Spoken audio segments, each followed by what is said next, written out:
Estar connosco. Apelam à mobilização face à austeridade. É um apelo na véspera de dia de greve geral. É um incentivo à greve de amanhã? Há uma coincidência temporal entre a divulgação do manifesto e a realização da greve, mas não há aqui um nexo entre uma coisa e outra.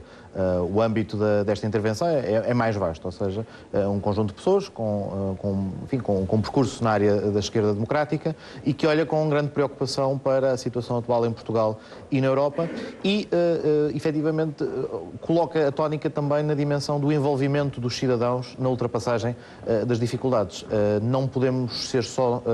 nós que já estamos mais politicamente ativos ou que desempenhamos funções públicas a tomar a dianteira deste novo paradigma. É importante mobilizar também os cidadãos para este caminho, mas que essa mobilização não se traduz nem num apelo à greve, mas sim num amplo debate que tem que ocorrer em Portugal, na Europa e, em certa medida, também à escala global, quanto aos objetivos, à forma de ultrapassar a crise e aos objetivos para o conseguirmos realizar. Mas consideram ou não que os portugueses devem mostrar a indignação amanhã? Amanhã, portanto, há o exercício de um direito fundamental, que é o direito à greve, e de facto deparamos-nos com um orçamento e um conjunto de medidas anunciadas pelo Governo que vão muito para lá daquilo que é a austeridade que estava programada no programa da Troika e que efetivamente põe potencialmente em risco a subsistência do modelo social que atualmente temos. E é esse o aspecto que o manifesto sublinhava, ou seja, o nosso modelo social, em parte, não depende já só de nós, depende da nossa inserção num espaço europeu e é precisamente nesse espaço europeu que está em crise e que não encontramos soluções que salvaguardem esse modelo social e este receituário de austeridade, que reconhecemos que é necessário para obter financiamento para a economia até certo ponto, mas que deixa de ser necessário quando põe em causa aquilo que ele próprio visa à partida salvaguardar de início. As declarações da chanceler alemã, que tivemos a oportunidade de ver durante este espaço noticioso, são, de facto, alarmantes e preocupantes, na medida em que revela uma total cegueira face a uma solução que a Comissão Europeia, até com alguma coragem, digamos, está a tentar propor para sair da crise. Porque o objetivo não é reconfigurarmos as políticas sociais que temos, não é reconfigurar a lógica de solidariedade que temos na Europa, não é para isso que devemos estar a optar por um caminho de austeridade, é sim para retomar o crescimento económico. E ora, aqui temos um instrumento fundamental que podia mobilizar toda a Europa, podia mobilizar os Estados que podem neste momento apoiar aqueles que estão numa situação de maior fragilidade. E a chanceler alemã continua a recusar, de forma relativamente irredutível, uma opção que, ao contrário do que ela diz, é de facto coerente e permitiria uma resposta global aos problemas que enfrentamos. Pedro Alves, mas olhando ainda para dentro da realidade portuguesa e tendo em conta um orçamento virado para cumprir o déficit, a meta dos 4,5%, com o Governo a dizer que assumiu compromissos com a delegação internacional e perante os quais não pode falhar, há esperança de que a indignação dos portugueses faça mudar a visão do Governo em relação às políticas que está a seguir? Infelizmente, não tem havido receptividade por parte do Governo em compreender que a receita que está a impor é excessivamente gravosa e vai ter um resultado que pode ser contraproducente para os objetivos que pretende. E ficou claro da visita da delegação da Troika na semana passada que nem sempre aquilo que o Governo apresenta no plano interno como sendo obrigações a que está vinculado por força do que a Troika determinou ou daquilo que está no memorando de entendimento, portanto, essa vinculação muitas vezes não existe. Há, de facto, alguma folga nas opções que se podem tomar. Mas quais são as vossas alternativas à atual visão economicista do Estado? Bom, o manifesto não confundamos dois planos. O manifesto não tem a ver com o Orçamento do Estado em particular e não tem a ver com este pacote de austeridade e com estas propostas para o pacote. Não é disso que se trata. O que se trata é de Mas defendem repensar... mais políticas sociais e, tendo em conta esta visão economicista do Estado, quais são as alternativas para essas políticas sociais? Mas o que o manifesto sublinha, e em primeira linha, e é por aí precisamente que começa, é que o que temos que repensar e o que temos que reconstruir é um paradigma para reconstruir a Europa e para reconstruir o modelo social europeu, não deixando que a austeridade o ponha em causa. E as soluções são claras. As soluções passam por, em primeiro lugar, recusar uma leitura mais neoliberal que assuma que as políticas sociais são um lastro complementar àquilo que temos e que podemos deitar fora se isso ajudar a repor o equilíbrio das contas públicas. O que é um erro. Nós temos de ter contas públicas equilibradas precisamente para alcançar a sustentabilidade desses mesmos serviços. Portanto, este é um primeiro aspecto. Mas, em segundo lugar, aquilo que se sublinha ao longo do manifesto é que, em primeiro lugar, é necessário reforçar a regulação internacional dos mercados. A forma pouco transparente, muitas vezes, enfim, permeável a interesses que não são o interesse geral, que encontramos na forma como os mercados, neste momento, subordinam todas as opções tomadas em sede orçamental pelos países da União Europeia, tem que ser quebrada. E tem que ser quebrada de uma forma clara, oferecendo mais regulação no plano europeu, oferecendo mecanismos mais interventivos que sejam capazes de pôr, de acalmar, se quisermos, a euforia, a ausência de euforia ou a irracionalidade dos mercados. Não querendo voltar atrás, mas os eurobonds são um bom exemplo disso. Houve vários economistas que sublinharam, na sequência das 3 propostas da Comissão Europeia, que se o Banco Central Europeu efetivamente fizesse uma emissão de dívida conjunta, isso teria a possibilidade de matar desde logo toda a especulação que vai ocorrendo e que tem espaço para se alimentar das incertezas que existem nas economias que já estão a ter fragilidades. Portanto, desde logo o que há é uma necessidade de uma visão, de uma governação económica à escala europeia, que depois, obviamente, teria reflexos nos planos nacionais e que, no nosso caso, teria o reflexo de desonerar a dimensão de austeridade que temos e portanto, permitiria respirar de outra forma e voltar a fazer a economia crescer. Esse é o outro aspecto que o manifesto sublinha. É necessário termos propostas políticas e um conjunto de mecanismos que ajudem ao crescimento económico e não o sufoquem. E, portanto, o que assistimos nos pacotes de austeridade que são oferecidos à Grécia, à Itália, a Portugal, em parte à Irlanda, são opções políticas que não vão resolver o problema porque vão colocar a tónica na austeridade que sufoca a economia e, efetivamente, grande parte daquilo que necessitamos é da retoma do crescimento económico. Mas parece que, em desespero, temos de esquecer as políticas sociais e sermos mais rígidos com as políticas económicas. Estamos a assistir a uma mudança da realidade política para uma realidade mais tecnocrata. Isso já aconteceu na Grécia e também na Itália, como já referiu. Como é que podemos, então, deixar esta visão mais económica e seguir a política social, tendo em conta que parece que no desespero viramos-nos mais para a economia? Mas eu acho que há esse risco de fazer uma separação das águas entre economia e social, como se não fossem duas realidades que estão interligadas, porque, apesar de tudo, quer no Serviço Nacional de Saúde, quer na escola pública, quer na proteção social, que é hoje oferecida pelo Estado enquanto direitos fundamentais aos cidadãos, também se retira daí o crescimento económico, também há emprego que se gera através desses serviços públicos, mas, acima de tudo, é através desses serviços públicos que se cria também igualdade de oportunidades. E é através, por exemplo, do investimento na qualificação que se torna o tecido económico mais robusto, que se dão oportunidades amanhã para se ingrarmos como uma economia que aposta no desenvolvimento e não nos baixos salários e, portanto, verdadeiramente, há uma tentação para dizer despesa social é só isso, é só despesa. Mas, na realidade, grande parte da despesa social é investimento. E é investimento com efeitos no curto prazo e, em muitos casos, é investimento com um efeito duradouro no longo prazo. Se olharmos para as opções que são, de alguma maneira, apresentadas no cardápio da austeridade, muitas delas optam por desvalorização do custo do trabalho e, portanto, no fundo, redução do custo do trabalho, aliás, o que significa redução de salários, significa o regresso a políticas de há 20, 30 anos em sede de mercado de trabalho, que já se demonstrou que não são aquelas que nos permitiriam ter uma vantagem competitiva. Aquelas que ofereceram essa vantagem competitiva, que no caso, por exemplo, das exportações portuguesas lhe deram vantagem, foi o facto de ter investido qualidade naquilo que fazia, foi o facto de ter aproveitado o potencial e as qualificações que se foram obtendo ao longo dos anos. E é essa dimensão que está a ser deitada fora, quando, por exemplo, no quadro global da austeridade, se desinveste no setor da educação quase 20% daquilo que ele representa. É verdade que muito dele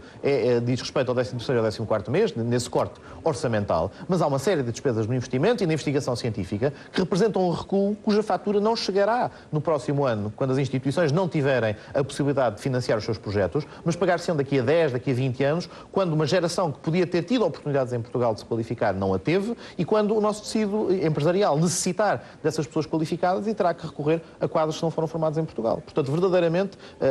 a visão tecnocrática, como por vezes se coloca, eu acho que ela surge também a propósito, das substituições governamentais que ocorreram em Itália e na Grécia e que também são focadas no manifesto. É também preocupante para a democracia que as soluções ou a contestação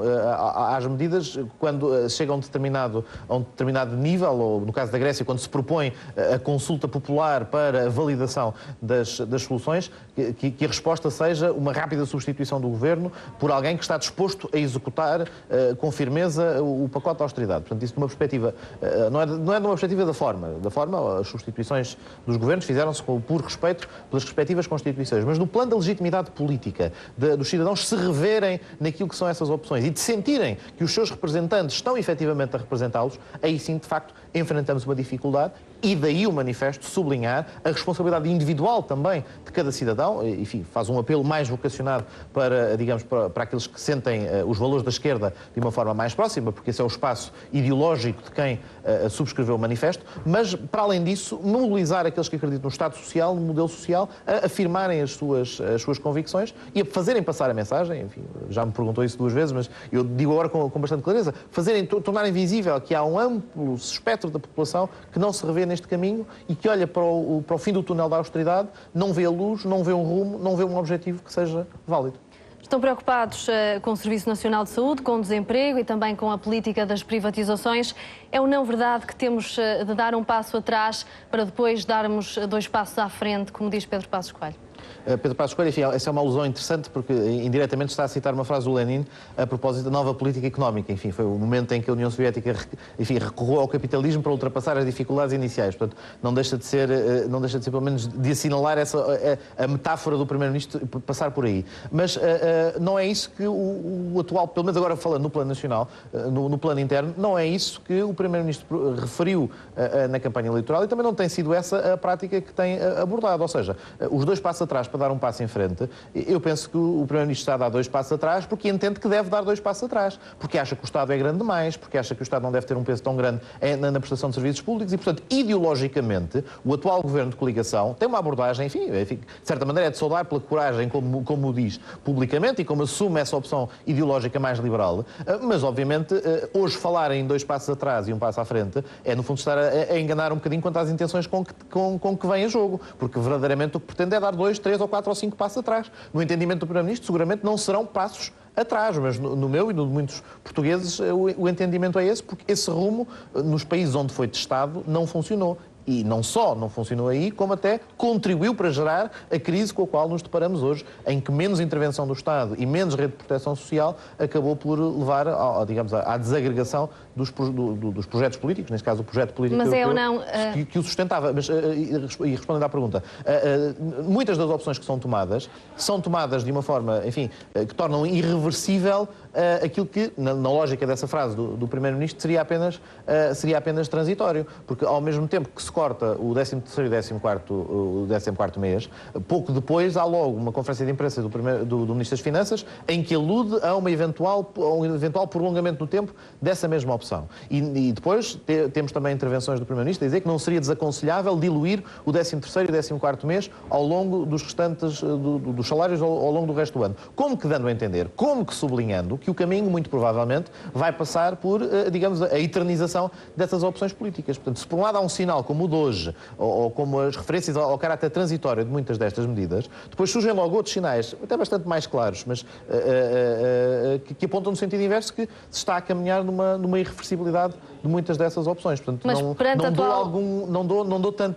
não dou tanto capital de benefício da dúvida ao Primeiro-Ministro quanto isso neste aspecto. Mas perante a atual situação do país, é ou não importante que os portugueses se unam no trabalho para conseguirem sair da crise?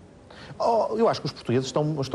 estão cientes das dificuldades que o país atravessa. Eu acho que globalmente, até transversalmente, enfim, o espectro partidário na Assembleia da República é consensual quanto ao momento de dificuldade. Todos identificamos a crise, mas a questão passa por saber se identificamos a crise desligando-a do contexto europeu e deixando de intervir nesse plano e abdicando de ter uma palavra nesse plano, que me parece errado. E, por outro lado, também o facto de reconhecermos que a crise existe não significa que tenhamos que concordar com a forma como ela está a ser abordada por parte do Governo em funções. O Partido Socialista teve a oportunidade, no quadro do debate parlamentar em curso e antes disso também, de demonstrar que tomaria medidas diferentes e que executaria o memorando de entendimento de forma diferente, respeitando os seus compromissos e o objetivo de chegar aos 4,5% de déficit, que é a meta imediata que temos, mas por caminhos diferentes, caminhos mais justos na repartição dos sacrifícios, que eventualmente não penalizassem só os funcionários públicos, caminhos que repartissem também, não só entre não só entre os cidadãos, mas também entre as empresas que geram uma massa de lucro superior, e aliás isso é uma das propostas apresentadas pelo PS, repartindo também aí os sacrifícios, e portanto é possível construirmos um caminho alternativo, e mesmo neste quadro de um orçamento muito restritivo, muitas das opções que são tomadas vão revelar-se, enfim, eu espero enganar-me e espero que seja a previsão do Governo a estar correta, porque se for, significa que ultrapassaremos a crise, mas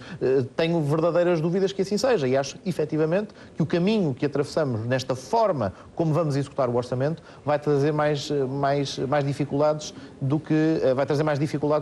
vantagens. Mas isto não significa que os portugueses não percebam o momento de dificuldade e que não estejam até disponíveis para, enfim, uma certa dose de sacrifício para a ultrapassar. Agora, sacrifício para lá do necessário é que não pode ser exigível a ninguém, e esse sim deve ser objeto de indignação. Mas a mobilização e a indignação dos portugueses chega para fazer todas essas alterações? Obviamente, vejamos, há um processo de designação dos titulares de cargos políticos e daqueles que são responsáveis pela governação. E esse processo teve lugar em junho e, portanto, o atual Governo dispõe de uma maioria parlamentar na Assembleia da República. O facto de ter toda a legitimidade democrática e, portanto, de poder executar o seu programa, não significa que deva estar cego, surdo, em relação àquilo que são os sentimentos que a população pode revelar através da sua intervenção pública, em debates, em manifestações, de que forma seja. Ou seja, o grau de legitimidade democrática do Governo não depende do que as pessoas expressarem na sua indignação, mas essa indignação tem que ser tida em conta para o Governo também poder tomar pulso ao país e perceber e entender quais são os sentimentos da população. E por isso também... E é isso que antevê para o futuro, contestação social? Não, então, também estamos a exagerar na dose do que poderá vir aí. Amanhã vamos ter uma greve geral e que vai ter um momento de manifestação em que haverá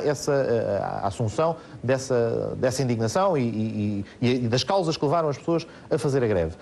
Mas o facto de haver uma mobilização da população não significa um cenário como assistimos noutros países da Europa em que o caminho seja esse. Agora, que haverá contestação, isso parece-me relativamente incontornável, ou seja, há um desconforto e há um desacordo de grande parte da população em relação às medidas que estão a ser implementadas, precisamente porque não as reconhecem como adequadas, porque reconhecem que vão longe demais, porque entendem que se aproveita um momento de crise para aplicar um programa ideológico que não foi aquilo que os portugueses efetivamente estavam interessados em ter neste momento. E, portanto, é nesse sentido que a indignação é relevante, mas tem que ser uma indignação, vá lá, chamemos-lhe assim, estruturada. Tem que ser articulada com uma alternativa. E é precisamente também por isso que, apesar do manifesto apelar a que os cidadãos se mobilizem, o diz também com toda a clareza que isso deve ocorrer no quadro da preparação de uma alternativa, de um novo paradigma no plano europeu, num novo paradigma no plano nacional, que ofereça efetivamente uma resposta e uma resposta estruturada, uma resposta que salvaguarde os direitos sociais e que ao mesmo tempo permita o crescimento da economia. Portanto, de longe, recusaria de longe qualquer leitura que quisesse ser no sentido de acicatar os ânimos ou coisa parecida. Trata-se sim de reconhecer que há que fazer corresponder o sentimento das pessoas com respostas concretas diferentes daquelas que temos neste momento. Pedro Alves, agradeço os seus esclarecimentos. Uma boa tarde.